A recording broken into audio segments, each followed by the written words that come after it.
então, o nosso querido professor José Maldonado. Ele é formado em Física, com especialização em Física Nuclear. Professor universitário. Várias publicações nas revistas Physical Reviews e Nuclear Physics. Orientado pelos professores José Goldenberg, de São Paulo, Fernando Zawilaski, do Rio Grande do Sul, Saxena Narayana, de São Paulo, sobre o decaimento do germânio 77. Trabalhou também na área de desenvolvimento e homologação de produtos do setor automotivo, realizando testes de resistência e fadiga de materiais em laboratório. Autor do livro Experiências de Física para o Ensino Médio, em 2 volumes, e em parceria com a professora de Física Sueli Ferrari. Aposentou-se em 2012 pelo Centro Paula Souza de São Paulo, onde ministrou vários cursos na área da física ambiental, tais como energias renováveis, descontaminação química, desenvolvimento de coletores para aproveitamento da energia solar, entre outros. Nesta instituição de ensino, orientou vários TCCs, e entre eles, o de destaque, uso para garrafa PET para a produção de uniformes escolares.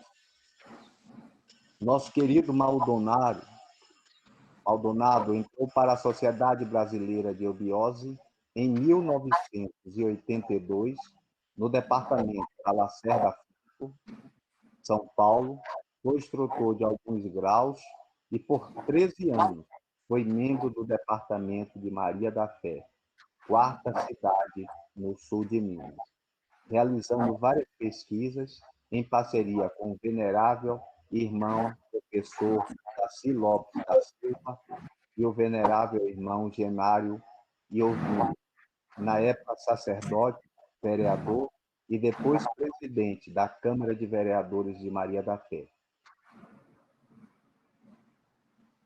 Como maçom desde 1971, fundou, com a participação de vários irmãos da SBE e de outras lojas, a augusta e responsável loja simbólica Professor Henrique José de Souza.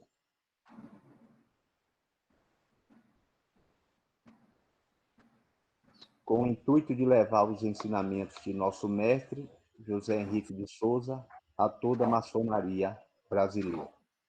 Então, após a apresentação do nosso ilustre professor, nós deixamos com ele o desenvolvimento dos trabalhos da tarde de hoje. José Maldonado, para nós é um prazer recebê-lo. Muito obrigado por ter aceito estar conosco e esperamos que a tarde de hoje seja muito proveitosa. Esperamos não, temos certeza, desde já. Grande abraço, meu querido. Fique muito à vontade no Capamute. Ok, eu espero que o som esteja chegando para todos. Eu quero cumprimentar todos os veneráveis irmãos, amigos de muitos anos, que neste ano, especificamente de 2020, não tivemos a oportunidade de nos encontrar, de viajarmos juntos, de participar em atividades aqui no Sistema Geográfico Sul-Mineiro. Então, enfim, é uma forma de a gente ter aprendizado, né? Refletindo em vários fatos e acontecimentos, não só aqui do individual, local, né, do Brasil e também do planeta. Então, isso tudo nos separou um pouco, mas essa ferramenta fantástica, né, assim como outras ferramentas de comunicação, está nos unindo, e eu tenho visto um trabalho muito importante. Olha, cada pesquisa muito interessante mesmo. Então, eu vou dar início, eu vou ver aqui na distribuição da tela. Antes de eu dar início, eu gostaria, nesse momento, de evocar o supremo arquiteto do universo, assim como diz nosso Augusto Mestre, JHS, para que ele possa me inspirar e me guiar nessa apresentação. E que todos nós possamos aprender um pouco mais, ok? Então, vamos ver aqui a apresentação.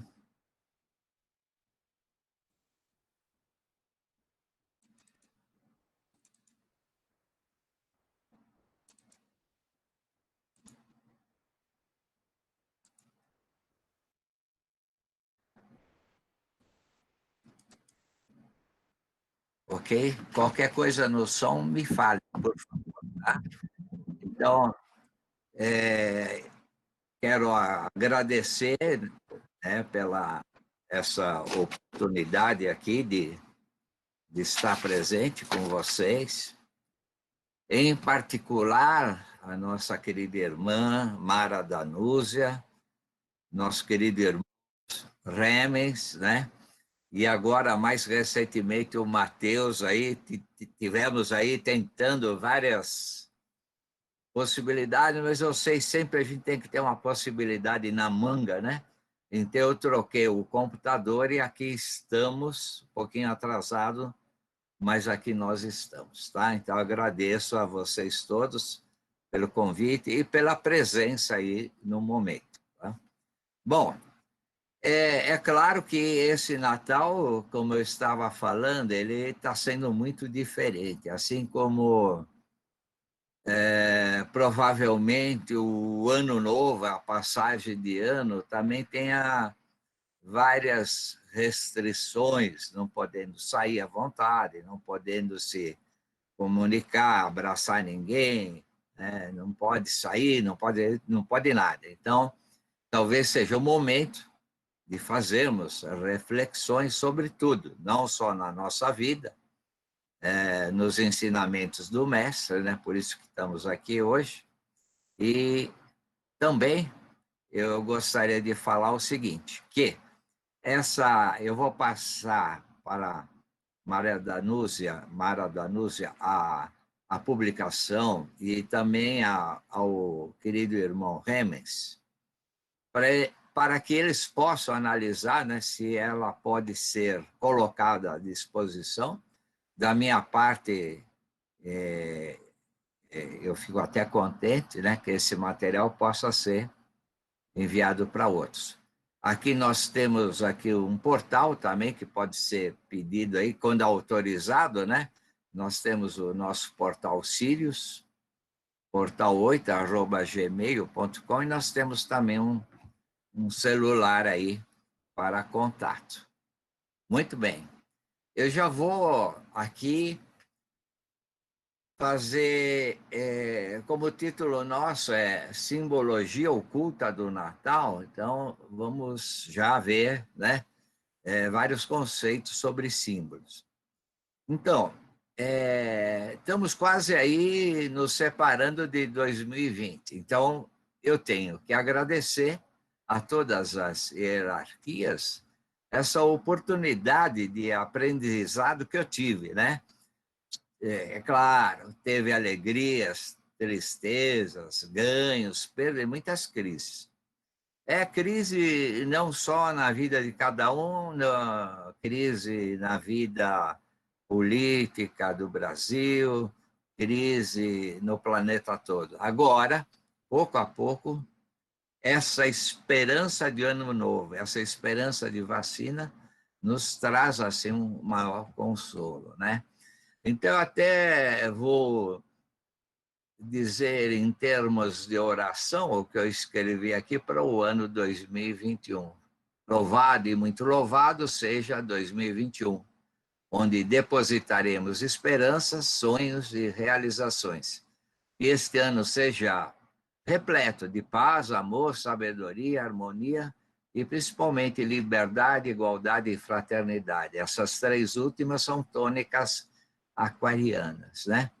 E o deus Janus e Janus, o deus que tem duas faces, que é considerado o porteiro celestial, ele representa tudo que começa e tudo que termina. Ó, nós estamos terminando 2020 e estamos começando 2021.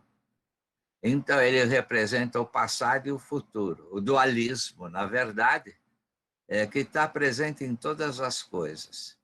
E Oxalá ele possa nos permitir que haja um equilíbrio entre obra e instituição e em nós entre mente e coração, né? Isso são apenas desejos, como vocês todos disseram no início. É necessário ajudar, é necessário se irmanar, e o trabalho já não é mais individual. A era de Aquário é um trabalho coletivo, né? E aí a sociedade vai ter um papel fundamental. Sempre teve, sempre teve.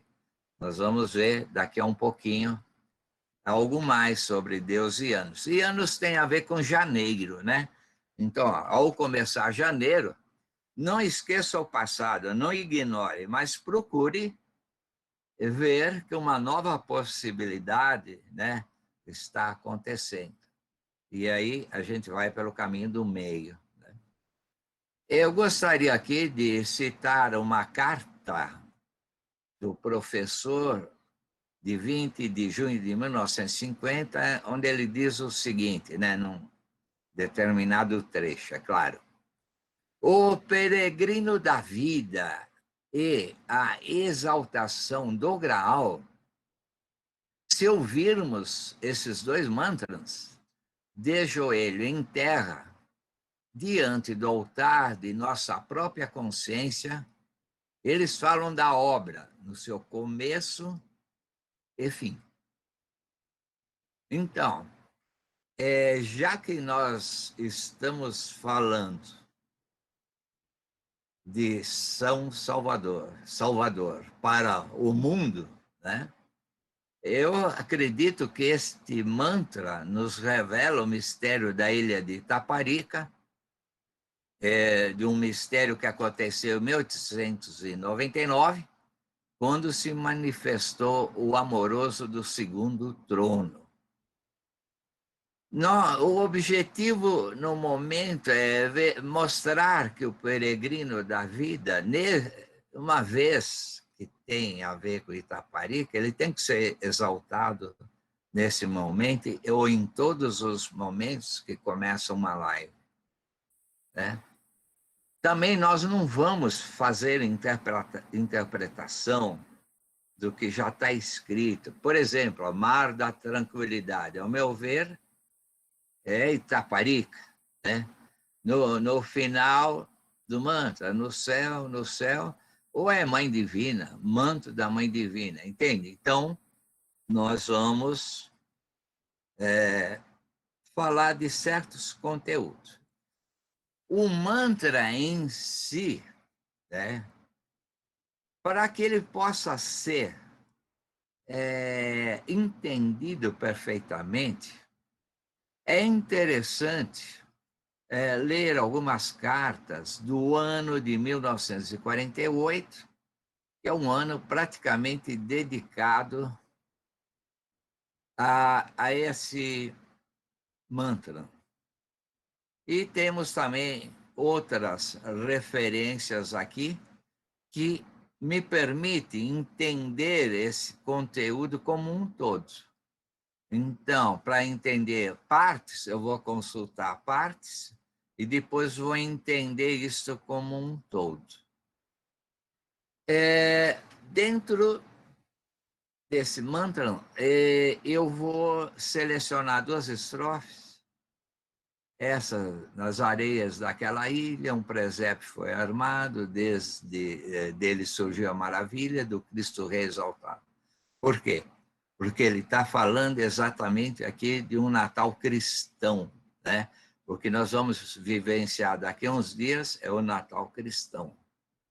E essa segunda parte, essa outra estrofe, né? Nem mais a cruz ou sudário, isso faz parte de uma das cartas de 1948, que muitas dessas cartas não têm data, é um conjunto, né? Onde ele fala, o peregrino da vida, nem mais a cruz, o sudário, como angústias de outrora. O tempo se fez rosário e as areias a sua pretora. Ainda mais terminando também seu ciclo, o que de mais transcendente pode manter o cristianismo até os dias atuais. A Sociedade Teosófica Brasileira, né, hoje, o Biose, só pode reconhecer como Natal do Cristo, do Avatar, a Mitradeva, etc., a data do 24 de fevereiro de 1949. Então, essa data a gente pode explorar numa segunda etapa, né? Porque eu preciso de alguns conteúdos anteriores, né? Mas ela vai estar relacionado, né? Nós vamos ver que Cristo, né? O avatar divino, a manifestação do Espírito da verdade, ou mesmo a criança solar, a, a criança prometida, né, tem a mesma figura, representa esse sol, né, como Salvador, está associado ao sol, e nós vamos ver que temos que ter um pequeno conhecimento de Cabala para poder construir uma árvore de Natal que obedece uma certa sequência e obedece também uma disposição de cores, né? Muito bem. Outra observação que precisamos fazer na obra em 28 de abril de 28,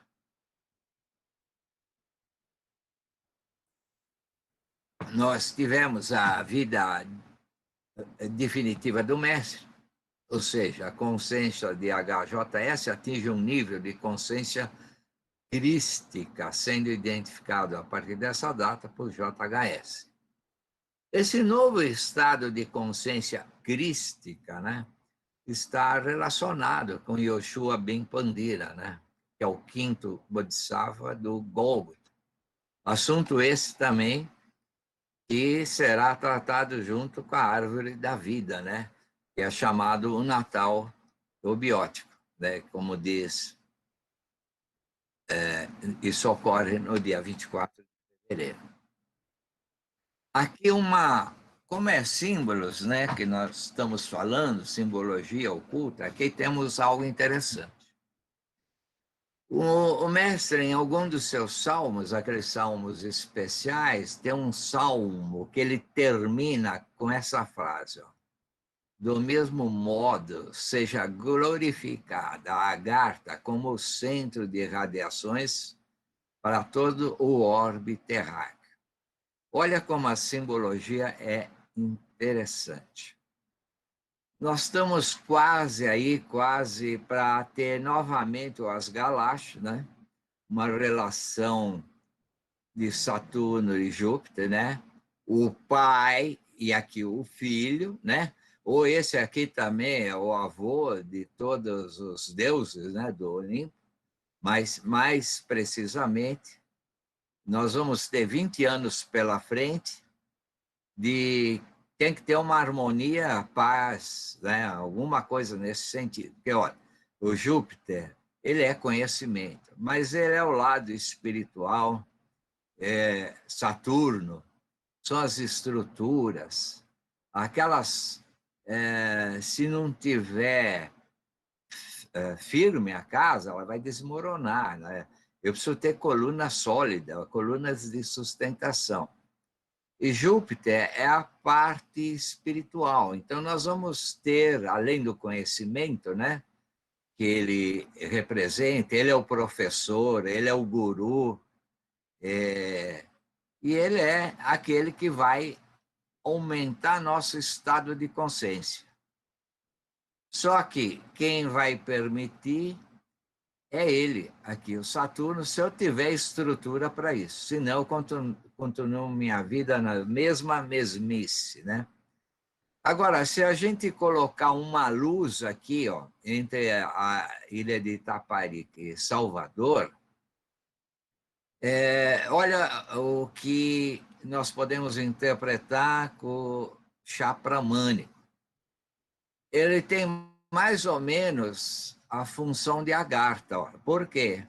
Ele está irradiando desde o momento que se reuniu os irmãos para essas lives, para esses aprendizados, né? Então, isso está saindo daqui para o mundo. Estamos atingindo irmãos que jamais teríamos ideia de um dia poder encontrar na vida, pessoalmente. Estamos encontrando aqui nas janelinhas aí onde nós estamos pendurados, olhando para uma exposição. Então, eu acho muito importante esse chá pramânico, porque ele, na verdade, está fazendo o papel de Agartha, irradiando para todo o orbe terráqueo conhecimento. E, através de conhecimento, é que eu poderei atingir novos estados de consciência. É claro, eu tenho que ter experiência no meio do caminho, né? Senão, não vou valorizar esse estado de consciência. Também não podemos esquecer que é o templo da mãe, né? Muito embora tenha tido aí a fundação em 2 de fevereiro, inicialmente, né? Mas é importante ver qual é a função. É uma homenagem ao berço da nacionalidade brasileira e ao local da fundação histórica do movimento cultural espiritualista, em que está empenhado há mais de 50 anos. O que ocorre? Exatamente onde tudo começou. Então, isso tem que ser lembrado, tem que ser sempre lembrado. A nova inauguração ocorreu também nessa data, 15 de setembro de 1983, com algumas alterações nas alturas aí. É interessante lembrar aqui uma novela que a venerável Helena escreveu, né? Luzes nas Trevas do Cativeiro. Fazendo uma analogia de símbolo, parece que nós estamos trancados aí num cativeiro, mas eu acredito que, pouco a pouco, nós vamos entender um pouco mais o porquê desses motivos. Eu queria ressaltar aqui algo que poucas pessoas conhecem. Essa aqui é uma medalha maçônica feita pelo Grande Oriente de São Paulo, né? Para a premiação de pessoas que têm um certo destaque na sociedade. Ela veio a público em 20 de junho de 2006, mas refere-se aos 50 anos, né, do aniversário da venerável Helena. E também eu gostaria de estar falando esta frase dela. A mulher precisa de ter caráter e fibra para ser uma verdadeira sacerdotisa do lar, já que sua missão é das mais sublimes, das mais difíceis que existem na face da terra, pois os destinos dos povos, eu tenho um negócio aqui na frente, está em suas mãos. Nós vamos ver como isso vai ser muito importante a partir de março, que nós vamos ter o regente Vênus. Então, de certa forma, Vênus tem a ver com a figura feminina, né? Tanto seja lá para os nascidos no signo de Touro, ou também nos de Libra. Vamos lá. Bom, eu vou começar algumas explicações, mas eu gostaria de falar o seguinte. Às vezes a gente acha que alguma coisa tem a mesma raiz, mas elas podem ser totalmente opostas. Por exemplo, o que fala Deepak Chopra. religião é crer na experiência de outrem, né? Espiritualidade é ter a sua própria experiência. É aqui que nós nos encontramos, né? Não adianta você pegar a experiência do outro, você tem que ter a sua própria experiência. Bom, o que é símbolo, né? Tem várias definições. Eu fico com essa aqui, ó, aquilo que tem uma convenção, mas pode representar uma outra. Por exemplo, esse é um símbolo. Você acha que é do pombo da discórdia? Não, né? Não é. É o símbolo da paz. Assim como esse aqui foi incorporado em nosso subconsciente como sendo da justiça. Aí nós temos outros, nós temos os símbolos ocultos, secretos, mas não importa. Tudo o que nos rodeia é simbólico. A posição das estrelas, o sol, a lua, o dia, a noite, as cores, sabor, som, claro, o próprio homem. Segundo o professor, tudo é Maya. Aqui, quando eu enviar para vocês, é claro, não dá para enviar música. Mas certas músicas eu selecionei aqui para que você possa estar ouvindo em casa e lendo de novo aí com mais detalhes a nossa apresentação. Ela vai ter que ser muito corrida. E também estou recomendando essas músicas, são específicas para canções de Natal, principalmente para crianças. Não são músicas normais, são músicas que foram trazidas do passado para o momento. Então, esse maestro, Marcos Viana, ele vai buscar no passado algo que está totalmente perdido, né? Que não se fala mais na família, não se canta mais na família, na escola, nos cultos, em geral, não se fala mais nada. E também tem aqui a Aline Barros, que também oferece aí 1h20 música especificamente para bebê ou então para ainda no estado de gestação, porque esse tipo de música o bebê já vai aprender a relaxar um pouco mais, né? Isso é importante. A música ela interfere muito nas nossas emoções, né? Vamos ver se dá para falar algo disso. Então, muita gente, quando fala em Natal, já vai pensar no seu presente de Natal. Ou eu preciso saber pensar, né? Vai ser difícil pensar numa Ferrari vermelha, né? Ou numa Lamborghini amarela, meu jet ski, minha bicicleta. Eu estou com tanta preguiça de pedalar, né? Que é o único exercício que a gente faz numa bicicleta. Agora já tem as bicicletas elétricas, né? Ou então vamos ficar com a bicicleta atual e mandar reformar, né? Aqueles que adoram, né, tecnologia, já tem o Samsung 17, nem sei se já está na praça, né, mas... Só uma licença, venerável irmão José Maldonado. Infelizmente, alguém, sem querer, está apresentando e tirou a sua apresentação. O senhor poderia, por favor, novamente voltar a apresentar? Posso? Muito obrigada. Oi? É que não estão vendo. E agora? Estão vendo a tela aí? Estão vendo uma Ferrari vermelha?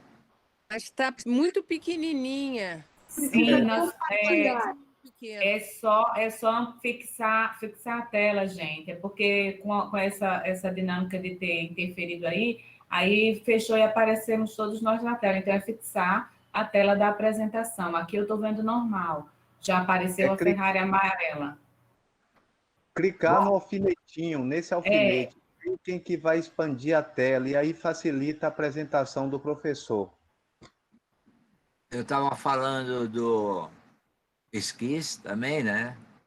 da Sim, bicicleta elétrica, que ao invés de eu fazer exercício ou andar, né, vou pouco esforço. Eu mudo muito a minha condição física, né? Então é melhor reformar a bicicleta antiga. Os fãs de tecnologia, né? É uma brincadeira, nem sei se existe Samsung 17. Aquele sonho da super casa, às vezes tem que ser trocada por uma barraquinha de praia aí e viver a vida aí tranquila aí. E Itaparica, né? Aproveitar esse sol lindo aí que estavam mostrando, né? Eu adoro helicóptero, mas olha, não estou me dando bem nem com esses objetos, né? O clone aí. E o meu carro, vou ter que lavar ele e continuar usando aí o que eu tenho, né? Falando em sonho, o Papai Noel, simbolicamente, também ele tem sonho. Ele gostaria de ser um Papai Noel magro. Assim, muita gente vai querer fazer regime, mudar completamente o corpo e não ter ideia do que está fazendo propriamente dito. Aqui é um olhar para os nossos irmãos menos favorecidos, né? Norte e Nordeste, onde o presépio, a representação, o teatro, ele é vivenciado, né? Muito mais profundamente do que em outras regiões, né? E temos que levar em conta que a realidade é de poucos, né? Será que todos sabem dessa realidade em alguns locais do Brasil? Bom, uma pergunta para você responder em 5 segundos. Eu só leio e você já dá a resposta. Quando nos referimos à palavra Natal, o que vem de imediato em sua mente, né? Bom, ninguém vai lembrar da vingança das renas, né? Ou seja, Papai Noel conduzindo as renas. É apenas uma forma lúdica, né? Mas, normalmente, falando de Natal, nós temos 5 itens aqui e vamos passar correndo, né? E por que ele é importante estar aqui? Porque como nós temos que decodificar o símbolo, por que eu tenho essa comilança toda no Natal? Da onde que eu herdei isso? Da onde é que veio, né? Como é que isso persiste agora? Eu estou comendo muito ou estou comendo pouco, né? Então, em termos de primeira dos tópicos, há comidas, né? Ou pouco, ou muita, exagerada, né? O seu vinho que precisa ser selecionado, sua sobremesa, né? Olha só essa aqui, a torta holandesa, ó. Bom, e depois de tanta comida, você precisa ingerir um digestivo para fazer ajudar aí a digestão. Então, o que é mais prático é esse aqui, que o copinho já é de chocolate e o licor é de chocolate. Então, você não vai ter que lavar nada. Agora sim, nós encontramos o vilão de toda a história do Natal, que é o açúcar que você põe nesse café. Se não fosse esse açúcar, estava tudo bem, né? E é difícil você tomar um café sem saborear um pedacinho de panetone, né? Bom, tudo isso é para mostrar para você o perigo que tem certas alimentações e certas bebidas. Na França, tem uma lei que foi obrigatória colocar isso em todas as escolas, mostrando nas cantinas e informando os pais. Olha, nós não temos isso aqui no nosso Ministério de Educação e Cultura, porque é preciso saber a quantidade de açúcar. Isso aqui é um veneno, tudo isso que está aqui é veneno, menos a água, né? Olha, menos a água que não tem açúcar nenhum, né? Então, isso aqui precisaria ser difundido entre todas as pessoas, assim como também esses absurdos no passado, né? Propaganda americana, da Coca-Cola, ou então mesmo o 7-Up aqui, onde uma criança ingere, né, essa quantidade toda de açúcar. Um copo de refrigerante, né, ele precisa uns 30 copos de água. Então, veja, se você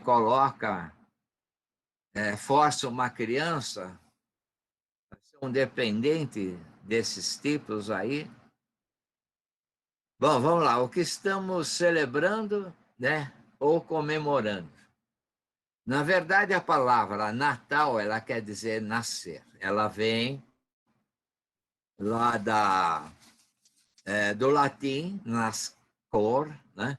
Natal, nascer, e tem a ver com o Salvador. A palavra o Salvador tem a ver com o sol, porque o sol é o doador da vida, né?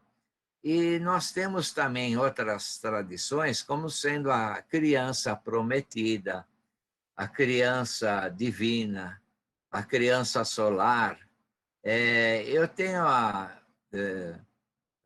convicção de que é a manifestação do Espírito da verdade que ocorre nesses momentos, né? Nós vamos ver depois, em alguns textos, o professor falando isso, mostrando isso. Na verdade, comemorar é um ato que não se faz mais, que seria comer e orar, né? Comemorar, agradecer pela comida. E outro menos ainda, que não se faz mais e vai perdendo com o tempo, é essa cadeia de união aqui, onde, né, já que nós temos uma egrégora formada pelas festividades, pelo Cristo que está para nascer, para aquela criança, né, que vai nascer no nosso interior, isso aqui já, infelizmente, não se pratica mais. Como é dia de Natal, eu espero que vocês, ao visitarem o seu parente mais idoso, né, não faça como as pessoas desse quadro aí, né? Porque a vovó lá, ela tá toda alegre, né? Mas ela não merece isso aí, né? Essa oração, ela é uma oração esotérica, eu vou deixar aí também, dentro do possível, vocês podem ler ou até recitá-la quando de algum evento. O Natal, na verdade, aqui é um pouquinho de física, mas é muito pouco. Se todo mundo está com boas ideias, boas intenções, todos vão comemorar o mesmo evento, né? O nascimento dessa criança tão importante para nós, para a humanidade toda, se acaba criando um campo, uma egrégora, né? Que ela é muito importante. Por quê? Eu vou admitir aqui. Eu tenho uma pessoa participando de uma festividade, né, com todo o seu, né? Vamos até dar um exemplo aqui. Eu tenho alguém no ritual centrado naquilo que está sendo celebrado, né, na ritualística. Isso vale para os nossos santuários, departamento. E você tem outra pessoa aqui também que tem a mesma vibração, o mesmo pensamento. Então, o que acontece com essa egrégora? Ela é somada. Então, ela é fortificada. Ela realmente pode até se tornar uma egrégora de defesa, né? Agora, quando você está numa ritualística, prestando atenção, é alguém por algum... Prestando atenção, não, participando, celebrando, né? E alguém está lá pensando em outra coisa, o que vai ser amanhã, segunda-feira, eclipse, vai ser uma escuridão total, o que vai acontecer? Então, essa onda que está numa certa... percorrendo essa superfície, A outra, num sentido contrário, inversão de vibração, a onda resultante ela diminui. Então, seria importante, quando a gente vai entrar no ritual, num santuário, num templo, que todo o silêncio seja o mais possível, né? Haja os mantras para ativar essa egrégora e assim por diante, para que você saia de lá com mais forte, que você saia de lá com mais consciência do que você entrou, né? Agora, qualquer que seja a sua religião, né, ou as suas crenças, o Natal teria que ser também um nascimento desse Cristo universal no interior de cada um de nós. Ainda o professor fala que esse ponto dentro de nós teria que ser o ponto bindu, aquela câmara do meio, né, que fica entre os dois ventrículos do pulmão, do coração. Eu estou pegando aqui uma carona numas explicações do nosso querido irmão Walter Teixeira, quando ele comenta a tríade superior, né? E exaltando a estética na parte de cima e as duas colunas como a ética e a moral. A minha pergunta é como sintonizar uma boa egrégora, né? Independente daquilo, né, que está sendo proposto no momento. Então, eu coloquei aqui, ó, junto com a estética, o belo, o bom e o bem. Na verdade, tudo isso aqui também poderia ser adicionado um outro B da bondade. Então, esse conjunto, na minha visão, faz a formação do caráter da pessoa, da criança, do irmão. Tem aqui uma frase do professor: ó, não é a religião que faz o homem, e sim o seu caráter. Então, eu tendo minha vivência pautada nesses pontos, o meu caráter já tem uma outra moldura, né? Vai ser moldado ou aperfeiçoado cada vez mais. E numa criança, ele já vai crescer com com esse molde, ficando rico cada vez mais, né? Na verdade, nós temos um ser interior que é a nossa pedra bruta, né? Então, nós teríamos que dar vazão para esse ser interior que está aqui. Então, nós teríamos que tratar, desbastar a pedra ou entender as nossas nidanas, né? E tentar enxergar esse diamante. Veja, o diamante ele recebe a luz e transmite para o meio aqui. O que o professor fala é que no nosso coração, né, nós temos um diamante. Então, a nossa luz interna é que tem que ser espalhada para as pessoas que estão ao nosso redor, através dos nossos atos, ações, pensamentos, trabalho, etc. Né? Então, esse é o lado externo, que, na verdade, tem que ser trabalhado no lado interno. Tudo na vida é radiação. Veja outra colocação aqui. O pensamento, principalmente quando dirigido por uma forte vontade, é sempre uma entidade viva capaz de realizar a ideia que lhe deu origem, né? Isso também o Tesla já fala. Se você quer conhecer todos os segredos do universo, você tem que entender de energia, frequência e vibração.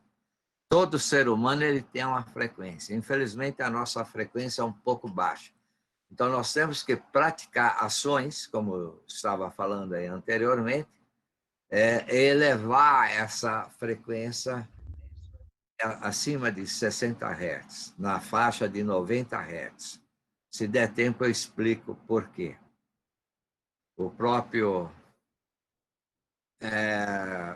Tesla fala numa frequência de 369 Hz. Né? Você pode procurar músicas que tenham essa frequência. Ele tem o intuito de relaxar o cérebro. Em 2021, o ano vai ser regido por Vênus, né? Então, eu estava falando do lado feminino, né? Vênus está associado ao amor, né? Tanto pela mitologia, tanto pela sua característica feminina, como mãe divina também, que pode ser considerada. E as pessoas falam muito no amor.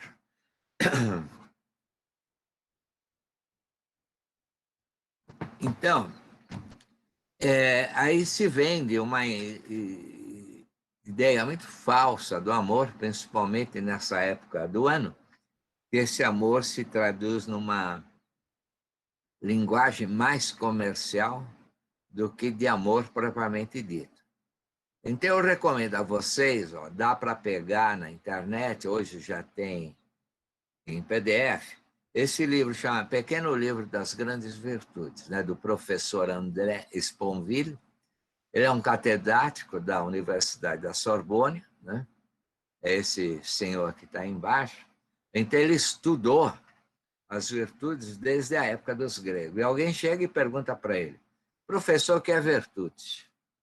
Aí ele responde, olha, eu não tenho mais a mínima ideia do que seja virtude.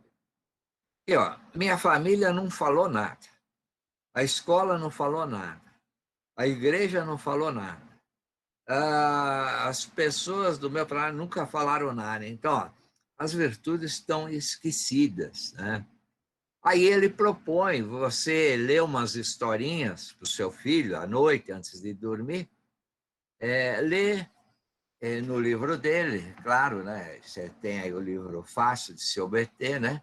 E mostrar que o amor é uma das grandes virtudes, mas antes eu tenho que ter trabalhado em mim essas 17 outras virtudes, porque isso aqui vai me dar experiência, né? Vai moldar o meu caráter para entender, né? Até entender que a vida é uma alegria imensa, independente, né, do que esteja acontecendo comigo, é que eu vou poder entender o que é o amor. Então, fica aqui um convite, né, para quem tem filhos pequenos, toda noite ler um pedacinho dessas virtudes e trabalhar o caráter dessas pessoas, né? Então, temos outras virtudes ainda, além do amor, né, que para serem trabalhadas, fé, esperança, caridade, a tônica liberdade, igualdade e fraternidade, né? Eu tenho que partir desse ponto já envolvendo tudo isso aqui, né? Muito bem. O Natal de outrora, eu vou falar um pouco dos druidas, né? Natal do século V. Os druidas normalmente têm a ver com esse pessoal maluquinho aí, né? Que não tem mais essas revistas, o pessoal do Asterisk, né? Muito bem. O que quer dizer a palavra druida? A tradução ao pé da letra quer dizer carvalho. Mas não é só a árvore, nós temos que ver a simbologia associada. Porque está na floresta, então tem uma magia, é algo dos magos que ocorre em floresta. Encantamento também, coisa de floresta. E qual era o objetivo? O que é druida? É você, através do conhecimento da natureza, ou da magia que tem na natureza, você ter sempre saúde, força, vigor e longevidade. Olha, perceba que esse tronco, né, desse carvalho, ele tem mais de 600 anos, então é bem antigo, né? Então, druida quer dizer tudo isso aqui, vai envolver magia, encantamento, né? É por isso que nas revistas, o Asterix, né, o gaulês, nós vamos encontrar muitas histórias onde a cabeça pensa mais que a emoção dos romanos, né? Então, ele, na verdade, é um povo sacerdote e guerreiro, né? Na verdade, sacerdote e guerreiro. Muito lá para frente, nós vamos ter os templários, né? Um pouco que semelhante a isso tudo. Aqui, o importante é o nome do mago, né? O Panoramix, porque, olha, o Pan é tudo, o Orama é visão. Então, Panoramix, o que é? É aquele ser que tudo vê. Então, veja que é interessante entender os símbolos, às vezes, colocados em algumas revistas.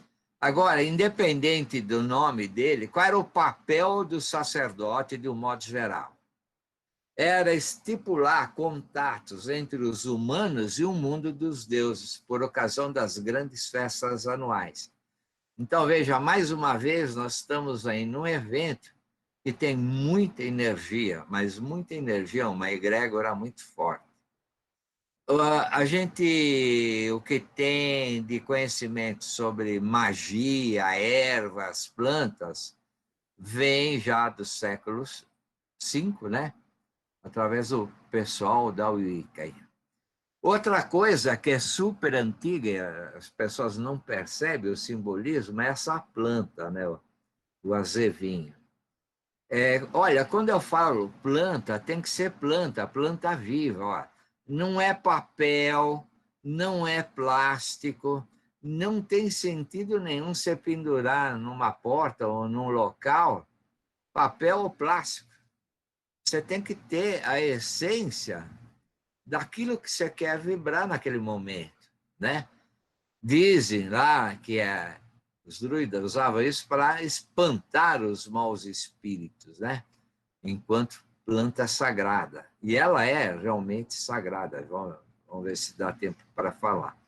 E ela era ofertada como presente na época da Saturnália, né? Nós vamos ver que é um festival romano, do dia 17 a 23 de dezembro, e as pessoas que não tinham que dar presente, elas davam vasinhos à planta do azevinho, né?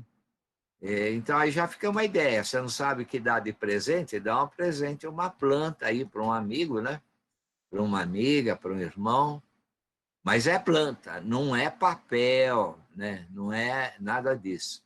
Outra planta sagrada, a planta era, para nós aqui é conhecido como trepadeira, né?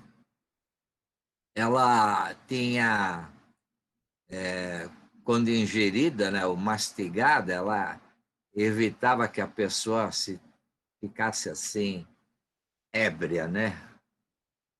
Quando tomava muito vinho. O vinho era uma das primeiras bebidas, né, que o ser humano conheceu através de Dionísio ou Baco.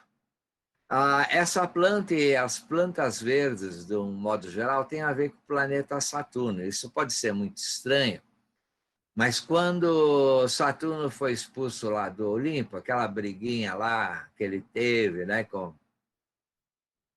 Júpiter e ele propriamente, ele foi expulso. Então ele foi para um lugar lá no sul da Itália, ele começou a ensinar todo mundo a plantar. Então ele foi considerado lá naquela região o deus da agricultura, né? Ainda bem que ele tem esse outro dom também. Ainda temos uma outra planta daquela época, chama-se sempre viva. Lá nos países frios, essa planta normalmente é tirada da terra e colocada dentro de casa, como você está vendo aqui. Porque é para que os espíritos da natureza, os espíritos silvestres, não se congelem ou não passe frio. Quer dizer, apenas uma forma de você ver esse símbolo e ter a planta em casa. Mas, como sempre, a planta não é papel, não é imitação. Bom, isso aqui nós vamos dar uma puladinha, porque o povo druida veio da Britânia, né? Hoje Inglaterra, lá, Grã-Bretanha, Bélgica, Alemanha, na época era Céltica, não era França. Então, esse pessoal todo aqui foi a que formou os celtas, primeiro os druidas, depois os celtas, né? Nós temos aqui outro símbolo comum no Natal, são os sinos. Então, os sinos, em algumas regiões, hoje praticamente no planeta todo, ele vai tocar por volta da meia-noite, né? Depende aí dos fusos, horários, etc., anunciando, né, que essa criança especial nasceu. Às vezes a pessoa ficava nos templos ou nas igrejas, porque isso aqui já era na Inglaterra, né, no século IX, ficava o dia todo. Então, depois da cerimônia, tinha um jantar, né, um pequeno jantar para comemorar aquele evento. Estou falando pequeno jantar, não aquela monstruosidade de comida, né? Isso era para unir as pessoas, né? Aqui, ó, une as pessoas e tem um tira-gosto aí, uma comidinha. E na igreja ainda tem na igreja católica tem uns monges, né? Que eles fazem jejum, total jejum do meio-dia à meia-noite do dia 24 de dezembro, para a limpeza do corpo. Isso também ocorre na Índia com o pessoal dessa linhagem, Sivaratri, né? E isso também ocorre com os discípulos de Zoroastro, que reunia seu pessoal ao meio-dia, né, para os trabalhos e dispensava à meia-noite, exatamente para uma pequena ceia. Epifania é que em muitos lugares o Natal era celebrado no mês de abril e maio, né? Depois que o tempo foi se ajustando. Aqui nós temos alguns ajustes, né, que você pode ver nesse material. Você tem esse site. Nesse site você tem um dos livros escrito pela Blavatsky, As Origens Pagãs e a Realidade Atual da Maior Festa do Mundo Cristão. Então, esse livro foi publicado em 1879 na revista, né? Primeiro um artigo, depois o livro. A revista foi o Teosofista. Você pode trazer, né, para você esse paper dela. A primeira data que a gente tem como Natal, né, foi no ano 340, foi instituído pelo Papa Júlio I, depois São Júlio, né? E essa data, quem atribuiu essa data foi Alberto Magno, né? Ele conhecido como Doutor Universal, né? Filósofo e astrólogo. Então, ele escolheu um momento onde o signo de Virgem, né, estava no ascendente, né? Ou estava se levantando. Isso aí está escrito nesse livro aqui embaixo, Pesquisas Históricas sobre... esqueci que é Falaise, mas pelo padre Langevin. Bom, depois, em 354, o Papa Libério falou, não, agora é obrigatório, né? Não é faz, não faz. Então, a partir dessa data, o Natal foi obrigatório, porque era uma forma de você tirar o pessoal das Saturnálias, das persas, das festas dos persas, né? Hoje Irã, ou então o pessoal do Sol Invencível. Então, você centraliza essa data, tentando angariar, né, esse pessoal com o tempo. Foi um trabalho difícil isso aí. Então, o que é a festa da luz ou das lamparinas, né? É conhecida como nascimento do Sol Invicto. Isso aí quer dizer que na época das Saturnálias eram feitas muitas fogueiras, tinha muitas tochas, era luz. Toda noite tinha que vibrar a luz, até a chegada do Sol, que seria o nascimento do Sol, exatamente no dia 25 de dezembro. Isso era conhecido em todos esses aspectos, aqui em Ra, Mitra, Baal, Súria, esses deuses todos são deuses solares. Né? Por que solares? Porque quando o Sol volta, sai da sua noite de trevas, lá no hemisfério norte, é que o calor vai produzir, né? Vai a agricultura vai reagir, vai derreter a neve. Então, existe uma esperança, existe a força e a renovação de toda a natureza e, consequentemente, a nossa possibilidade de continuar vivendo. Aqui tem algumas frases, né, que vou pular. Agora, vamos ver aquela história que eu te falei, de onde a gente tem essa herança no nosso inconsciente, esse símbolo de comer, comer, comer no Natal. Na época da Saturnália, quem fazia as festas eram os pobres, então, os nobres. E os nobres convidavam os pobres. Então, o nobre que tinha mais dinheiro gostava de aparecer mais com outro nobre, né? Trazendo os seus convidados.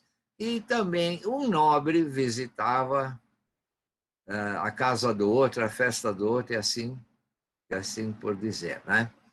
Então, o nobre era obrigado a fornecer, frangos, galinhas, peru, ganso, pratos, carne bovina, carne de carneiro, carne de porco, tortas, pudim, nozes, ameixa, açúcar e mel. Isso durava de 7 a 8 dias seguidos, essas festinhas, né? E lá tinha muita brincadeira, tinha muitos jogos, e tinha muitos tipos de danças, com e sem roupas, né? Isso aqui é alguma das festas, tipo, que acontecia. Aqui é uma festa do bobo. E também, quando falamos de Deus Iule, estamos falando um pouco da Vika, ou a grande mãe e o seu filho cornífero, né? Então, nessa época também era esse sol, essa criança prometida,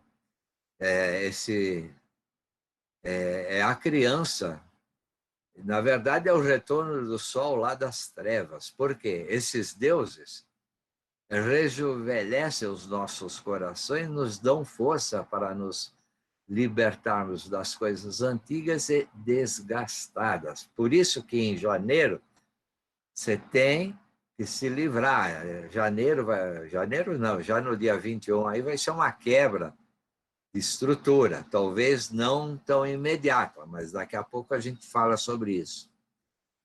Na verdade, a festa de Ule é a hora da criança, né, que renasce dentro de nós com pureza e alegria. Veja que todas essas festas, não importa a origem delas, é sol, salvador, pureza, alegria. Assim deveria ser sempre esse Natal cristão. Olha, tem um tal de Zeitgeist aí, ó, esquece isso, tá? Cancela isso da sua vida, porque isso aí não tem muito sentido. Tem muitas apresentações, né? Falando que isso é igual. Cuidado, né? A única coisa que podemos falar que Maria, né? Mãe de Jesus, né? A criança, o Salvador, o Espírito da Verdade. Jesus, né? Jesus Ben Pandira, tem uma certa analogia com Yashoda, depende da região na Índia, ou Devaki, né? Como a mãe de Krishna, mas na verdade é Jesus Krishna. Então você vê aqui uma relação de nomes e, sem dúvida nenhuma, uma relação entre as essências, né? Só um segundinho. Muito bem. Então, outra questão de simbolismo, né? Essa é a igreja de Santa Sofia, que foi construída em Constantinopla, né? Acho que uma das primeiras igrejas. E ela foi desenhada e depois outras igrejas copiaram esse estilo, onde você tem Jesus, um círculo e a cruz. Bom, nenhum estudante de teologia sabe dizer isso, né? Porque mesmo que você fale para ele não vai gostar. Você está falando que essa é a divindade está representada pelo círculo, e a cruz quer dizer que é o corpo físico. Então, é divindade encarnada no físico, né? Eles têm um horror isso. Eu estive com um padre da igreja russa, esqueci a religião. Ele concorda com isso, eles estudam o lado esotérico da religião. Também eu gostaria de mostrar para você que tudo vem da mitologia, né? Nosso subconsciente está lá. Então, toda a formação do cristianismo vem de certa parte do paganismo, né? Que tem várias mitologias. Então, eu recomendo esse site aqui, onde você tem inúmeros trabalhos para pesquisar sobre isso. Falando em solar, né? O que acontece com esses deuses? Ele está representado ao Sol, que é o Salvador, né? Na verdade, por que o Sol? Porque o Sol traz a vida, aquece, dá luz, dá energia, tudo se renova, a planta renasce, cresce, o solo pode ser arado, né? Então, ele dá a vida, ele renova a nossa vida. O Sol, em termos de simbologia, estaria relacionado com a carta 19 do tarô, né? Qual seria a interpretação dele? Uma simples interpretação, né? É o veículo de luz, ele representa, a luz é Sol, né? O espírito, a inteligência do mundo que inunda com seu brilho. Isso, a letra Kof, né, 19, ela tem isso também, o poder criativo. Então, o Sol, a carta 19, que também tem a ver com os gêmeos espirituais, ela tem esse poder criativo. Existem aí uns procedimentos de reflexão que quando você põe toda a tua atenção no chakra da coroa, né, na coronário, e mentaliza o você está ativando uma relação sua, do seu corpo, com essa energia solar, né? É a pronúncia do mantra Om, mas você centralizado no chakra coronário. Aqui temos a carta 19, que é a realeza, né? Aqui não dá para ver a explicação. O tarô que eu mostrei para você é um tarô maçônico, mas os tarôs, de um modo geral, mostram sempre a carta 19 como duas figuras, né? Masculinas e femininas. Outros cultos solares, né? Nós temos na sociedade, o professor chama Supremo Arquiteto do Universo. Na maçonaria nós temos algo semelhante, o grande arquiteto do universo, né? E, de certa forma, tem a ver com o Sol, né? Tem a ver com o Sol. Não daria para mostrar toda essa relação, mas se Deus é luz, então tem a ver com o Sol. Outra interessante, na época do imperador Adriano, né, ele foi o segundo que construiu um muro de 100 quilômetros. Primeiro foram os chineses, né? Separar. Separar para não invadir, ou então para não ter misturas, né? Nós vimos aqui no ano de 2020 várias tentativas de levantar muros, outra de destruir muros, né? Em 1989 tivemos a queda do Muro de Berlim, não tinha mais como ter essa separação, e a partir agora de uma conjunção que nós vamos ver, não tem muito mais sentido separar ninguém de ninguém. É que ele mandou cunhar as moedas, né, que tinha a esfinge do Sol. Ele chamava aos adoradores do Sol, chamava de Serapis. E outros deuses aqui, que também não dá para ficar entrando com detalhe, Mitra, Osíris, Adonis, Baco, Apolo, né? Temos também, falando no culto solar, o artigo do professor, o Agni Fogo Sagrado.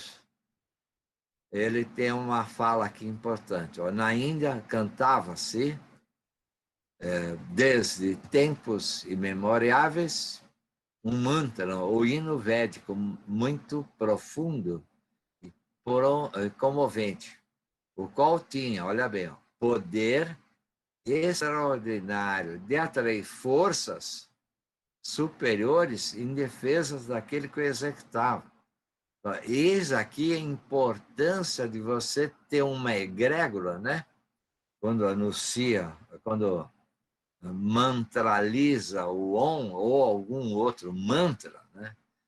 O que você está criando, né? Veja a importância disso. Então, tal mantra foi um dos muitos que serviu para a fundação da nossa obra.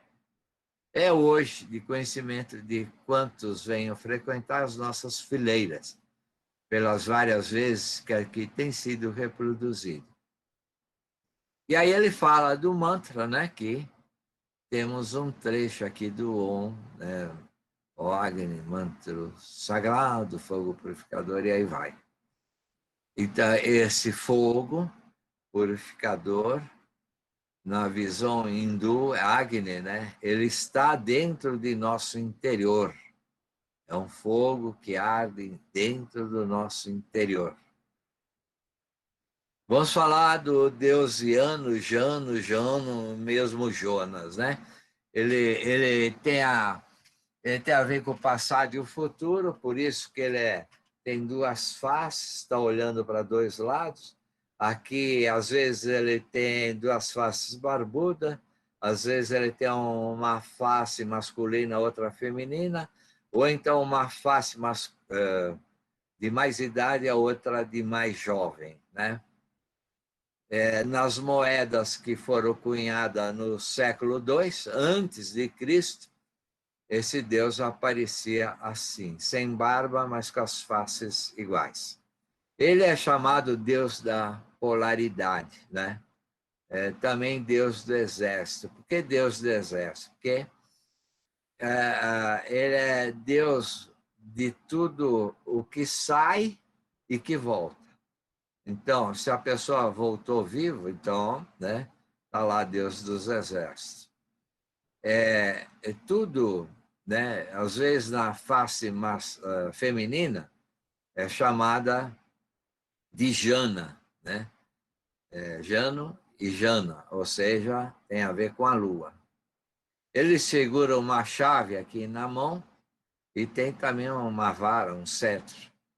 Então, ele preside tudo que é caminho e é guardião das portas. Então, ele tem a ver com São Pedro por ter essa chave aqui na mão, né? Guardião das portas. Ele é a transição dentro da vida, ó, de uma vida primitiva para uma civilizada. Uma vida que acontecia no campo passa para a cidade, uma mocidade que eu vou ter uma naturalidade, momentos de paz que se tornam em guerra. Mas tudo isso é o contrário também, né? É a polaridade. Uma vez o Saturno estava fugindo de Júpiter, né? Então esse Deus deu oh, vem cá que eu vou te esconder aqui, ele vai passar, vou falar que você pegar outro caminho. E aí aconteceu. Então, Saturno agradece a Jana e dá-lhe o dom de enxergar passado e futuro. Por isso que ele tem o passado, né, e o futuro como... ele rege, como Deus, ele rege isso, que é uma polaridade, né? O nome dele, como porteiro, é Ianitor, né? E ele é encarregado dos solstícios de inverno e verão. Então, uma face está olhando para o inverno e a outra face está olhando para o verão. Então, uma face está olhando para o inverno, lá no hemisfério norte, aqui para verão para nós, né? Aqui nós temos o padroeiro, 21/12, São João Evangelista. No outro hemisfério, nós temos o João Batista, né? Que para nós é 21 de junho. Então, tem todos aqui os atributos, né? Os deuses, as polaridades, não dá para ficar analisando todo esse olhar, né? É importante ver que quando ele olha para a porta do inverno, né? Ele está olhando para a descida do espírito à matéria. Então, são as almas que estão chegando. Aqui, na outra porta de 21,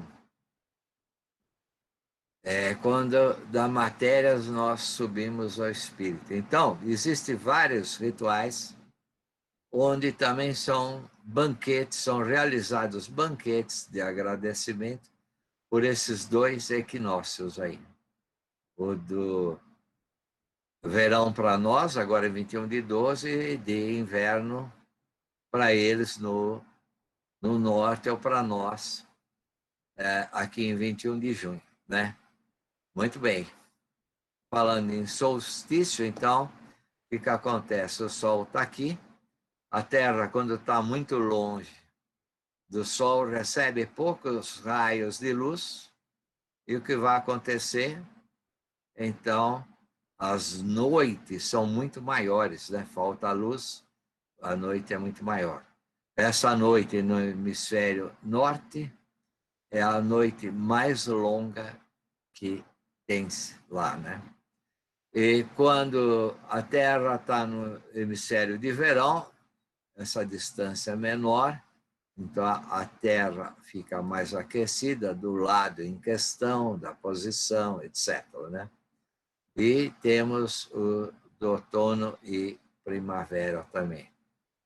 Aqui a nossa solstício de dezembro, ele vai ocorrer no dia 21, que é uma segunda-feira, 7 horas da manhã, no horário do dia 20 de março, lá para Brasília. Depois a gente fala um pouco dele. Muita coisa tem se falado, né, das várias tradições. Então, tem um momento, né, que, mais ou menos pelo dia 22, começa a existir um alinhamento da constelação de Órion com a estrela Sírius. E lá embaixo nós vamos ter o Sol bem distante, lá bem longe da Terra, onde a noite é a mais fria e mais extensa, né? Por volta do dia 22 de dezembro, dá a ideia que o Sol está parado, que ele morreu, né? Veja que logo acima nós temos a constelação do Cruzeiro, o Cruzeiro do Sul. Dá uma ideia, né? Que ele morre por 3 dias. Aqui existem 2 nomes, as 3 Maria e os 3 Reis. Isso é tradição antiga. Então, o que vai acontecer, nós temos isso. Ó. E nós temos a estrela Sírius se alinhando com as estrelas 3 do cinturão de Órion, né? E pegando ainda, se alinhando um pouco com Aldebaran. No dia 25 de dezembro, o Sol começa a voltar, é como se ele estivesse longe da Terra e começasse a se aproximar da Terra para ir formar o outono, né? Fazer a próxima estação. Então, alguém vai falar que os 3 reis, né? Os 3 reis que estão aqui, em homenagem aos 3 reis magos, ele segue a estrela, né, do leste para encontrar a criança prometida ou a criança que nasceu nessa data. Bom, isso aqui tem uma explicação muito mais profunda, que está aqui do lado, né, com mais detalhes, né, porque seria um tipo de crucificação, né, do Sol. O Sol está lá morto no Cruzeiro, ele renasce, enfim, como todos os deuses solares renascem nessa data. Então, ele vai trazer a primavera e, assim, aquelas plantinhas que estão com neves, a neve vai derretendo, a própria água vai regando a superfície, ela vai nascendo, né? E a vida vai se renovando. Aqui nós temos vários aspectos das estações. E quando se fala nessa noite, né, nós temos aqui na Dharana 23, julho a dezembro de 1963, o professor fala do Natal que nós estamos falando aqui, do Natal cristão. Ele evoca alguns desses símbolos que nós estamos, né, a simbologia que estamos tratando. Então, ele diz assim: o mundo cristão comemora nesta data o nascimento de Jesus ou Cristo, ou também aquele ungido, né? Cristo também é Crestos, é cristal. Eu tenho que me tornar um cristal e resplandecer a luz que está no meu interior. Se eu não ter essa luz, né? Não vou resplandecer nada. É aquele que os cristão considera o Salvador do mundo, os verdadeiros, né? Teósofos e o cultista reconhece como a manifestação cíclica do Espírito da Verdade, né? É um avatar, né? Divino, é a criança divina, é a criança prometida, né? Que vai trazer novos conceitos ao planeta. Essa criança divina vem de uma mãe. Essa mãe é sempre uma mãe escolhida, né? O professor fala nessa explicação que ele dá. Não é qualquer mãe, né? E esse avatar que nasce, ele não nasce numa cocheira, em algo assim. Ele nasce dentro de uma família, né, nobre, né? É uma linhagem nobre, então tem que nascer numa família nobre. Daqui a pouco vamos falar.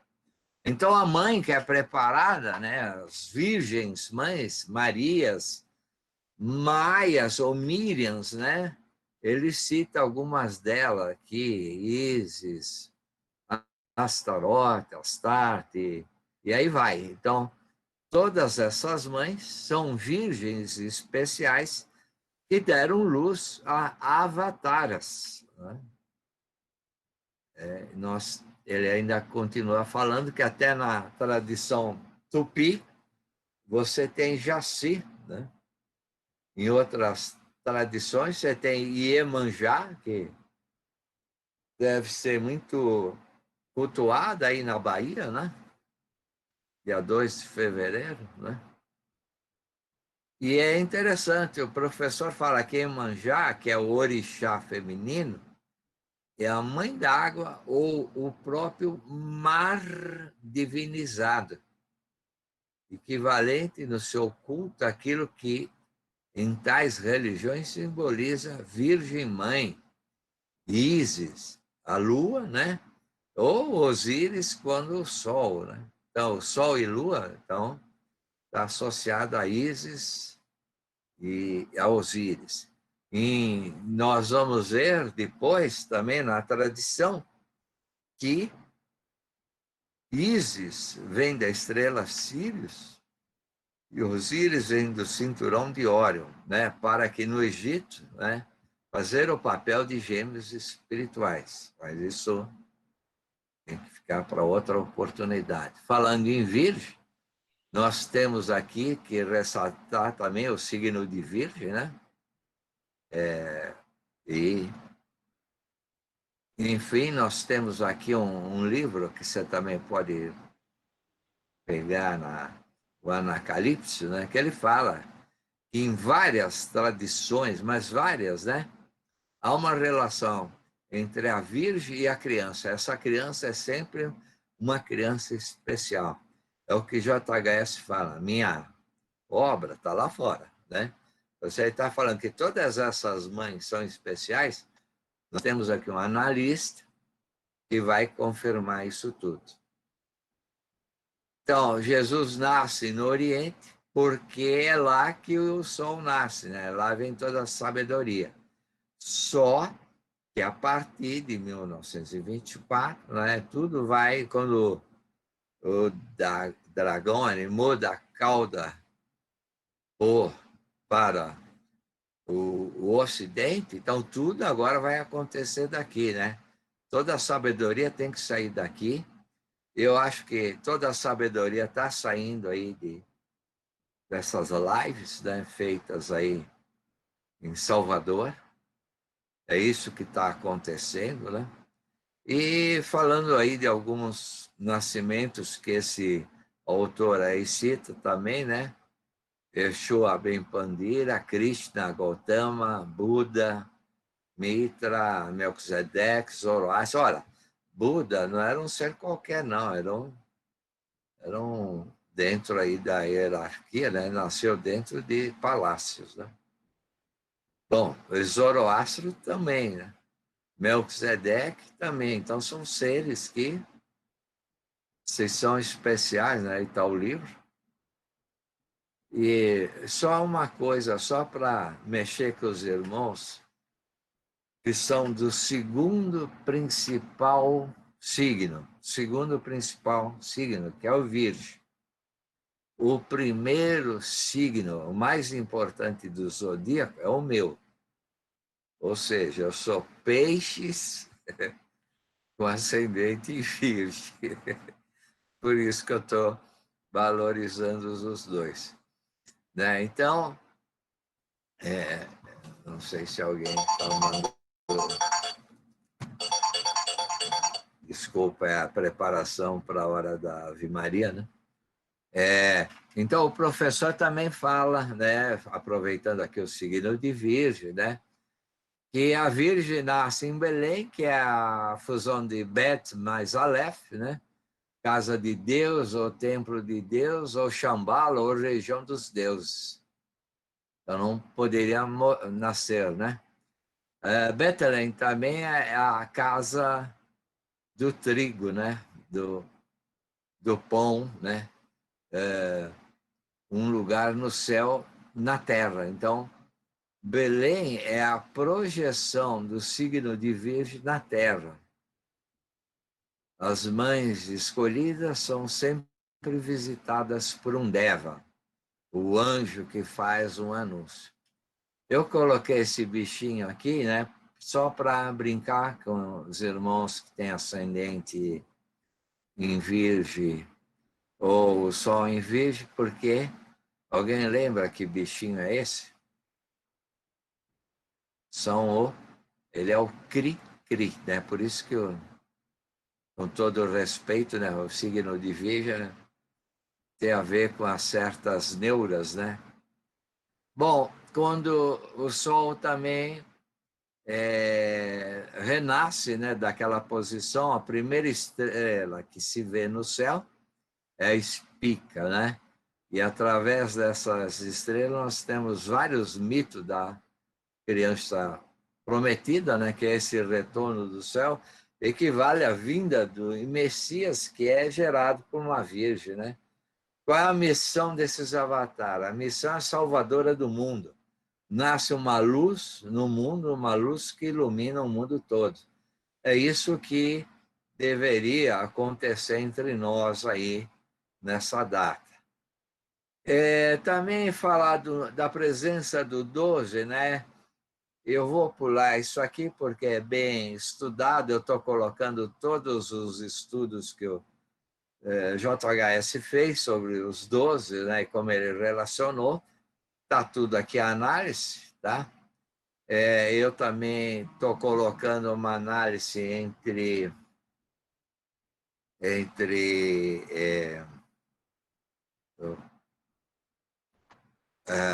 o signo, cada um desses seres, seus signos, né, os 12 apóstolos e os signos, que também daria para fazer uma interpretação muito interessante. Agora, uma curiosidade, quando nasce Jesus, ou quando nasceu esse ser especial, né? Então, você vai encontrar farta documentação, tem algumas que eu andei estudando com outras pessoas, e estou aqui recomendando a Estrela do Belém. Tem o DVD e esses 2 livros publicados por esse pastor, ele é um astrônomo amador, né? Ernest Martin. Então, ele publica aqui quem é a Estrela de Belém, e aqui ele renova quem é a Estrela de Belém. Bom, isso é a opinião dele em 2007. O que ele fala? Ele pega Régulus, que é uma estrela brilhante e tem a ver com reis. Júpiter, o planeta que está aqui, tem que ver com reis, né? Então, o que ele analisou? Ele usou um programa que você pode ter a livre acesso aí, o Google Sky, ou Stellarium, né? E ele percebeu que existe uma conjunção do rei com rei. Então, na visão dele, essa conjunção de rei com rei nasceria o rei dos reis, né? Isso ocorreria em 11 de setembro do ano -2, tá? Muito bem, isso é uma colocação dele, é um pesquisador, né? Agora, nós temos uma outra fonte aqui, está aqui o link para você entrar, ver com... É a fonte de um trabalho astronômico, né? Um astrônomo que produz um trabalho, está em espanhol, está publicado na BBC, e ele fala, e ele mostra aqui essa estrela de Belém, que teve esse clarão no céu, ele foi uma conjunção que ocorre mais ou menos a cada 800 anos. Já vou mostrar daqui a pouco porque ocorre a cada 800 anos, e que aconteceu em Virgem, né?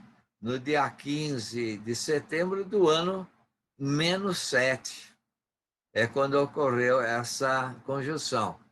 O professor também fala dessa conjunção com o nome de as galáxias, né? Que é o que quer dizer isso? Esplendor celeste. E ele fala que Júpiter, nesse caso, é o governante da Terra. Então, veja bem, nós vamos entrar nos próximos 20 anos com a energia de Júpiter governando a Terra. E Saturno é aquele que dá estrutura para que esse governo ocorra, né? Ele é o senhor do tempo.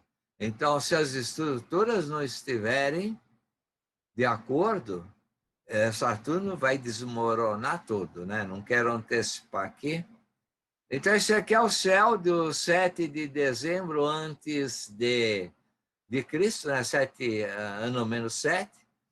Aqui está o aumento, né, dessa região, mostrando que, de fato, algo, né, foi muito importante, né? O Messias teria nascido dessa conjunção. De novo, eu falo, os 3 cinturões, né, do Órion, né, as 3 estrelas de Órion, chamadas 3 Marias, elas também têm o nome de 3 reis magos, né? E quando houve esse alinhamento das Sírios, eles foram nessa direção para encontrar a criança, né? Eles foram do leste eles foram para o leste para encontrar, a luz vem do leste, foram para lá para encontrar a criança prometida. Do ponto de vista de astrologia, eu levantei um mapa aqui para essa conjunção do dia 21 de 12, onde aqui está mostrando, ó, Júpiter e Saturno, eles estão realmente a 0 graus de Aquário. Eles estão aqui, talvez não dá para ver direito, né, a conjunção, mas eu fiz esse mapa. E vou pegar, cadê? Vou mostrar para você o céu aqui de São Paulo, né? Olha, aqui é 10 horas da manhã, mas eu tirei a luz do céu. Então, para o dia 10, você está vendo Júpiter na parte de cima e Saturno aqui na parte de baixo. Aqui o estelário te dá todas as coordenadas astronômicas. Depois, se você pegar o estelário, né, pegando a data de 11 de dezembro, você vai ver aqui ainda os 2 planetas em separação. Para 14, ele juntou um pouquinho.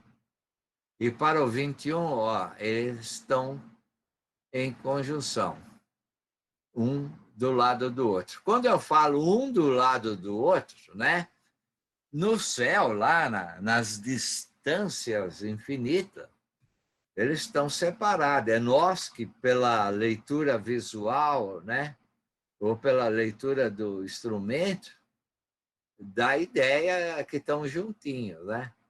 Essa seria para o dia 22 já, né? O dia 22 de novembro, e aqui no dia 21 de dezembro. Então, nós estaremos vendo, né, o Sol astronômico assim, mas isso, na verdade, não é bem isso. Existe uma distância entre eles, e à medida dessas datas vão acontecendo, eles vão dar a ideia que estão juntos, e depois vão se separando de novo, né? É aqui, ó. Porque é uma conjunção super especial. Porque essa aqui é a menor distância entre os planetas, Júpiter e Saturno. Então, ela é muito especial. Ela está formando essa estrela no céu. Olha, não é isso aqui, hein? Não é isso aqui. E jamais isso aqui vai acontecer. Assim eu espero, né? De um colapso no sistema solar, né? Ao longe nós vamos estar vendo isso. Isso aqui é a Lua, né? A Lua vai... E o horário aí, pessoal, o melhor horário que eu vi é de 7 horas da noite para você ver até 8 horas da noite, né? Não é mais que isso. Agora, eu peguei aqui uma tabelinha, vamos tomar uma água.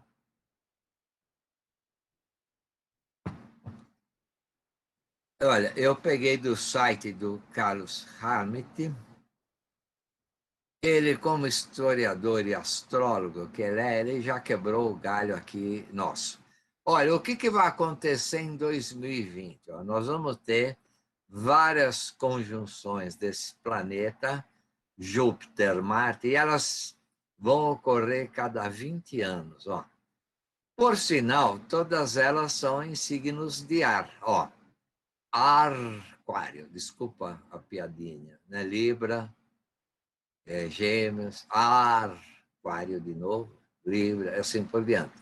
Vai chegar um momento que essa conjunção vai precisar, né, estar aqui nesse signo de água, né? Bom, o escorpião, né? Muito bem. Então, e depois retorna. Esse período aqui, ele dá em média 20 anos, né? São 10 encontros, então 20 vezes 10 dá o período, o ciclo de 200 anos. Por isso que o astrônomo nos falou que aquela conjunção se repete a cada 800 anos. Por quê? Ela ocorre 4 vezes, uma vez signo de água, fogo e terra. A última, vamos pegar a última vez, que apagou aqui, já deu eclipse no meu computador. A última vez, signo de ar, isso aqui foi nessa época. Nessa época aqui tivemos histórias de peste negra, né? Por sinal, teve uma necessidade da conjunção acontecer aqui de novo em água, né? Escorpião, aqui vai ser a mesma coisa. Aqui nós tivemos... Bom, não dá para falar de tudo o que aconteceu aí, mas tem... antigamente o papado era para ser lá na França, período da Inquisição, né? O fim da igreja lá no Oriente, fim da cavalaria templária, enfim, um montão de coisas. Então, esse seria o título para você perceber. Depois tivemos em água, né? Na água, reforma, água, tem a ver o quê? Água, grandes navegações. Pode ver que o período fértil, né? E olha, aqui, fogo, né? Eu vou falar em especial desse ano aqui, em 1666, acho que teve o maior incêndio de toda a história, foi o incêndio de Londres, né? coincidência ou não, né, estava ainda dentro desse período de fogo. Terra, então, nós estamos abandonando essa saída de terra aí, né? Ocorreu em Touro, né, até 2020. Adeus essa conjunção, né? E vamos entrar para no início de outro signo. Então, na Terra, tivemos várias, né, desenvolvimento na agricultura, tivemos também terremoto, enfim, um montão de coisas aí. Então, o ar, o que falar do ar agora, nesses próximos 200 anos pela frente? Lembra que eu tenho 4 períodos, cada um em média 200 anos, e cada conjunção é 20 anos. A média é 200. Né? Então, 1, 2, 3, 4 dá 800 anos. Enfim, eu citei o Hermite, eu quero citar aqui também o Carlos Holanda, tá? Apenas citar. Vocês têm aí vários sites, né? Várias coisas. Eu vou pegar aqui e mostrar para você algo muito importante. É o mapa do fim do mundo, né? Isso era o mapa do 21 de dezembro de 2012, que nunca ocorreu, né? Estou pegando na hora mágica, que é a hora do professor fala, 15 horas, né? Então, veja, eu tenho Júpiter às 6h57 aqui, ó, né? Depois, eu vou pegar outro mapa, 21 de dezembro, que é um mapa aí da entrada, né, da conjunção. Vou pegar o mesmo horário, 15 horas. O Vênus está em 7h35 de Sagitário, né? Então, se você percebeu, ó, 2012, até 2020, são 8 anos, né? E eu posso falar que uma variação de 38 minutos é importante. Vênus, essa posição de Vênus em Sagitário. E olha, é como se tivesse o retorno dela em 8 anos. Ela sai daqui, 8 anos depois ela volta aqui. Quando eu falo sai daqui e 8 anos volta, eu estou falando num retorno dela aí no mapa, mas na verdade eu estou falando do pentagrama de Vênus, né? Veja que interessante o que vai acontecer. Olha, aqui é o Sol e aqui é a trajetória de Vênus próxima ao Sol. Quando a Terra e Vênus estiverem um do lado do outro, numa conjunção, ele vai deixar um aqui no sistema.